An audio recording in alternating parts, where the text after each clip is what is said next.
The crisp sound of dry autumn leaves crunching underfoot was the only noise that broke the heavy silence of the forest. Alex, Sarah, David, and Nicole had chosen this remote forest for their weekend camping trip, eager to escape the noise of the city and immerse themselves in nature. They set up camp near an old, abandoned cabin, a place that had been deserted for years and carried eerie stories told by locals. The cabin sat in the shadows, blending into the silence of the forest. David, who had been quietly surveying the area, spoke up. People say that old cabin is cursed. There's all sorts of strange stories about it. Nicole chuckled nervously, trying to lighten the mood. Well, I guess we're in for a spooky night then. But there was something uneasy in her eyes. Sarah, unpacking her sleeping bag, glanced toward the cabin and said, "That well beside the house. It looks like no one's been near it in years." Alex shrugged, half joking. "Maybe we'll check it out tomorrow. But for now, let's just get some rest." As the night deepened, the forest fell into a still silence. Just as they were about to drift off to sleep, a faint, whispering sound broke through the quiet. It seemed to come from the direction of the cabin. Alex sat up, alert. "Did you hear that?" Everyone exchanged uneasy glances. Sarah whispered, "Yeah, I think it came from the cabin." Nicole, visibly anxious, looked toward the cabin. Under the pale light of the full moon, a shadowy figure appeared. A woman, dressed in white, was slowly walking out of the woods, heading toward the old house. "What the? Who is that?" David's voice was low, tense. The woman moved steadily toward the well beside the cabin. Without a moment's hesitation, she approached the edge and fell straight into it. The sound of her body hitting the water echoed eerily in the night air. They all sat frozen, wide-eyed and speechless. Did you see that?" Nicole's voice trembled. "She fell into the well." David put his hands on his head in disbelief. "This can't be happening. I must be dreaming." Before they could process what they had just witnessed, the same woman appeared again, this time walking out of the cabin door. She was dressed in the same white clothes, but her face remained hidden in the shadows. She moved slowly, deliberately, before vanishing back into the trees. Their breaths caught in their throats. What they had seen was beyond explanation. "That's impossible," Alex said, his voice shaking with disbelief. Sarah leaned against a tree, her voice barely a whisper. "She was in the well, and then she came out of the house. Something is very wrong here." David, usually the rational one, spoke with rising panic. "We need to leave. There's something out here, something that shouldn't be." Just then, the sound of footsteps came again, this time much closer. A dark, looming figure appeared from the trees. "She's coming back!"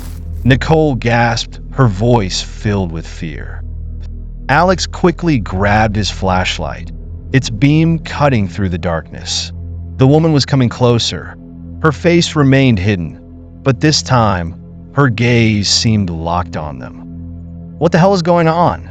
David yelled, his voice barely masking the panic. The woman began to run toward them, her movements unnaturally fast. Without hesitation, they all scrambled to their feet, running toward the car. "Go, go, go!" Alex yelled, the urgency in his voice sending them into a frenzy. They bolted through the trees, their hearts racing as the sound of her footsteps chased after them. Her heavy breathing echoed closer and closer, her presence overwhelming the silence of the forest. David looked over his shoulder, panic written all over his face. "She's right behind us!" Just as they reached the car and fumbled to open the doors, the woman stopped abruptly. She stood just a few meters away, her dark, haunting figure motionless, staring at them with cold, piercing eyes. Then, without a word, she turned and disappeared back into the forest.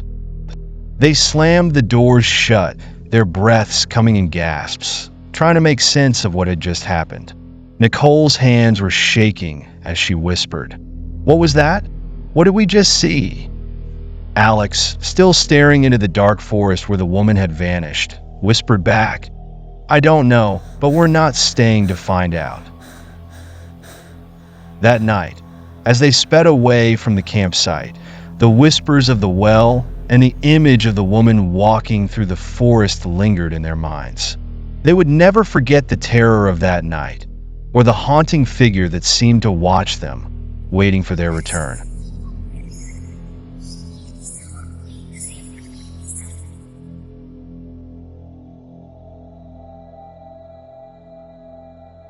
The crackling of the fire and the soft rustle of leaves filled the cool night air. Mark, Lydia, John, and Eva sat around the campfire, their faces lit by its orange glow as they enjoyed their weekend escape from the city. It had been a long time since they had the chance to disconnect from everything and just enjoy nature. As Eva stood up and stretched, she yawned, "I think it's time to hit the tents. We got an early hike tomorrow." Mark, smirking, said, "Just make sure the bears don't sneak up on you while you sleep." Lydia, eyes reflecting the firelight, added with a serious tone, "This forest is full of secrets. You never know what's lurking around." John grinned, trying to lighten the mood. "Maybe it's not just the bears you should worry about. What if something worse is out there?" Everyone laughed, though a hint of unease lingered. As the fire slowly died down, they retreated to their tents. The night grew colder, and a deep silence settled over the camp, interrupted only by the faint whisper of the wind through the trees. Hours passed. In the dead of night, a heavy, ominous sound broke the stillness. Thud, thud, like something large moving in the distance. Mark's eyes shot open. He listened carefully, heart racing. Deep, guttural breathing could be heard from just outside his tent. "Did you hear that?" he whispered to Lydia, who was now fully awake, her eyes wide with fear. I don't know. Maybe it's just an animal?" Lydia whispered back, though her voice trembled with uncertainty. Suddenly, a dark, hulking shadow passed over the tent. Mark grabbed his flashlight and cautiously directed the beam toward the figure outside. A massive bear stood only a few meters away, its eyes glowing in the faint light. "Oh God, it's a bear!" Mark shouted, waking the others in a panic. John rushed out of his tent, trying to make noise, waving his arms to scare the bear away. But the creature wasn't deterred. Instead, it started advancing toward them, its claws scraping the ground with every step. "Run!" Lydia screamed, but they were surrounded by darkness and a thick forest. There was no easy way out. Before they could react, the bear roared and struck one of the tents, ripping it apart with its claws. Panic surged through the group. They were helpless against such a powerful creature. And then, out of nowhere, another sound cut through the night. Footsteps, fast and deliberate, were approaching from the woods. A man appeared, tall, rugged, and cloaked in leaves and animal hides. Without hesitation, he charged toward the bear with a long, sharpened knife. With a swift movement, he struck the bear's side. The beast let out a deafening roar before retreating into the forest, disappearing into the night. The stranger didn't stay to explain. Without saying a word, he darted back into the forest as quickly as he had come, vanishing into the darkness. Stunned and breathing heavily, the group stood frozen for a moment, trying to process what had just happened. Who the hell was that? Mark finally asked, his voice shaky. Lydia shook her head in disbelief. He looked like someone who's lived out here for years. Like a wild man. John, still in shock, said whoever he was, he just saved our lives. Eva, however, was quiet. Her face had gone pale, and her hands were trembling. Eva, are you okay? Mark asked, concerned. She didn't respond immediately. Instead, she slowly walked back to her tent, rummaging through her backpack before pulling out an old, faded photograph. She stared at it for a long moment before finally speaking. This can't be, she muttered to herself. Everyone gathered around, confused.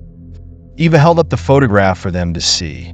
It was a picture of a man, wild-eyed, with scruffy hair and a rugged appearance, though somewhat younger than the man they had just seen. This is my uncle, she said quietly. He disappeared years ago. They said he went mad, that he was possessed by something. He just vanished one night, and no one ever found him. Mark took a closer look at the photo and then glanced back toward the forest.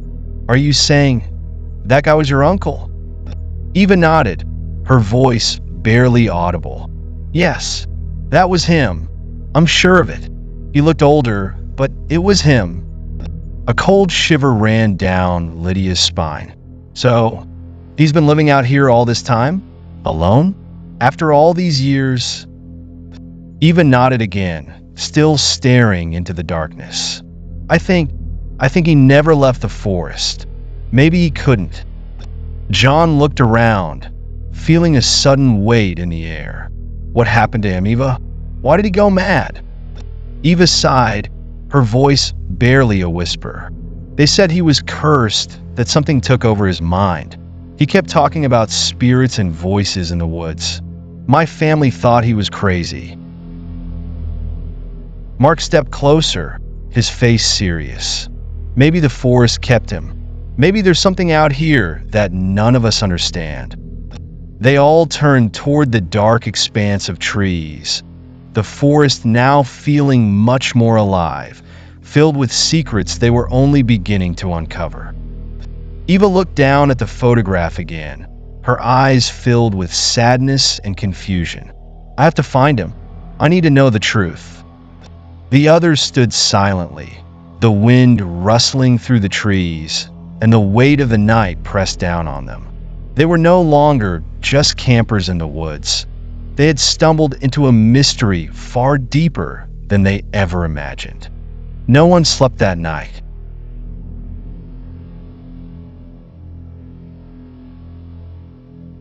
David and Laura's calm and deep breaths echoed through the silence of the forest. They had come to this remote wilderness to escape the city's chaos and spend a peaceful weekend. The air was cold, and a thick mist blanketed the forest. Their tent stood by a small stream, and the sound of flowing water brought them comfort. This was the best decision we made. Laura smiled as she wrapped herself in the sleeping bag. David, warming his hands by the fire, replied, Yeah, nothing beats getting away from the noise of the city. A few hours passed, and the night fully set in. The fire slowly died out, and the stars barely peeked through the tall branches of the trees. Suddenly, a faint sound came from deep within the woods, a distant, mournful wail. Laura sharpened her ears. Did you hear that? Her voice was clearly uneasy. David, trying to convince himself it was just the wind, answered, It's probably just the wind. Sounds echo strangely here. But Laura couldn't sleep anymore. She looked around the tent, and for a moment, everything was quiet. Then, suddenly, the sound of footsteps crunching on leaves reached their ears, far but distinct. What was that, David? Laura asked with a trembling voice. David hesitated for a moment, then reluctantly got up to investigate. It's probably just an animal. I'll go check. He turned on his flashlight and slowly stepped out of the tent. As the flashlight beam swept through the trees, something strange appeared between the long shadows of the branches. David froze. A vague shadow seemed to move between the trees. David? Laura's voice trembled from inside the tent. There's nothing, David tried to reassure himself, but his heart was pounding. He returned to the tent and tried to calm Laura. It's just our imagination. Let's try to get some sleep. But just then, the footsteps returned, this time closer. Laura looked at David, her face pale with fear. That's no animal. David hesitated, then muttered, maybe someone else is camping nearby. He didn't finish his sentence when another wail, louder this time, came from the trees. They both stared into the dark forest, and something peculiar caught their eyes. The flashlight beam revealed a worn, ancient gravestone near their tent. What? David muttered, staring in disbelief. Why is there a grave here? Laura moved closer, her face drained of color. Is this a cemetery? David whispered under his breath. No one mentioned this. Suddenly, another wail echoed through the trees, and a shadow darted past them. David quickly flashed the light toward the shadow, but no one was there, just tall, ghostly trees and mist swirling in the air. Laura clung to David's arm tightly. This isn't right. We need to leave. David looked around, his heart pounding. He didn't want to show his fear.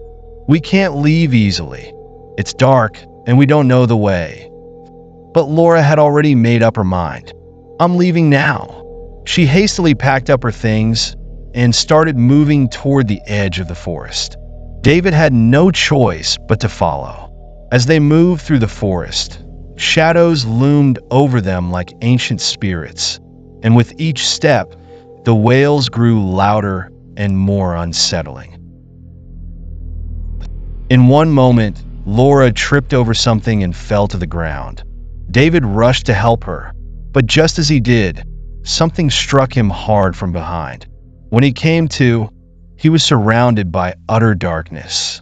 Faint, eerie whispers floated through the air. "Laura!" he shouted, his voice hoarse. No reply. David struggled to stand, his head pounding. His flashlight flickered on again as he looked around. Laura was gone. No, this can't be real, he muttered under his breath, his voice shaking. Then the soft footsteps returned, this time right behind him. David turned quickly, but there was no one. Only the dark, misty forest. He began to run. His breaths came in ragged gasps. No matter how far he ran, the forest seemed endless. Suddenly, a faint cry echoed in the distance. It was Laura's voice. "David, help!" He sprinted toward the voice, his heart pounding in his chest. But when he reached the spot, all he found was another grave, an old, cracked one with no name inscribed. His breath caught in his throat. "Laura!"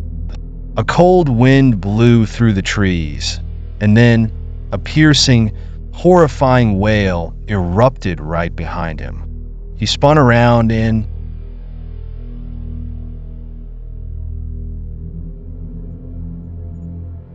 it was a chilly autumn evening, and a group of friends, Alex, Martin, Emily, and Sarah, decided to spend the night camping deep in the heart of a remote forest. The day had been filled with laughter, stories, and setting up the campsite. They had chosen this location for its isolation, hoping to escape the stress of their daily lives for one night. The fire crackled softly as they gathered around, warming their hands and enjoying the peaceful sounds of nature around them.